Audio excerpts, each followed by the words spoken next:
السلام عليكم كسو دوادا قصة رمضانك مال الملمه كميدا ayaa waxa u yimid Umar bin Abdul Aziz ruux marti ah wuxuuna ka codsaday inuu marti geliyo Umar wuxuu marti geliyay ninkii ayaga oo wada fadhiyo oo wada sheekaysanaya ayaa waxa ka dantay faynuustii Umar ayaa istaagay wuxuuna hagaajiyay faynuustii ninkii ayaa la yaabay arintan wuxuuna yiri ruux dhan oo muslimiinta mas'uulka ah haddana hawsha gurigiisa gacantiisa ku qabanaya isagoo aan u yeeranayn qof markaasuu wuxuu yiri ninkii muuminiinta amiirkoodiyo maxaad ii amri weyday aniga ayaa ku qaban lahaa ama aad ugu yeeran weysay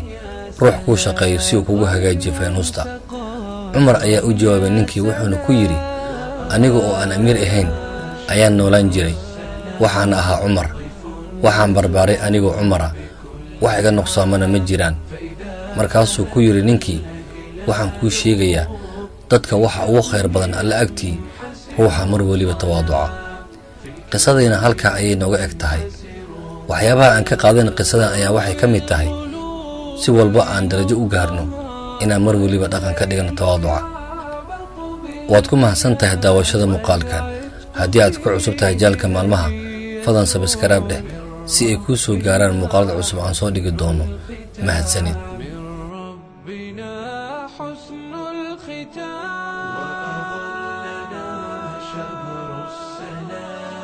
ضيف يزور بكل عام فإذا أهل هلاله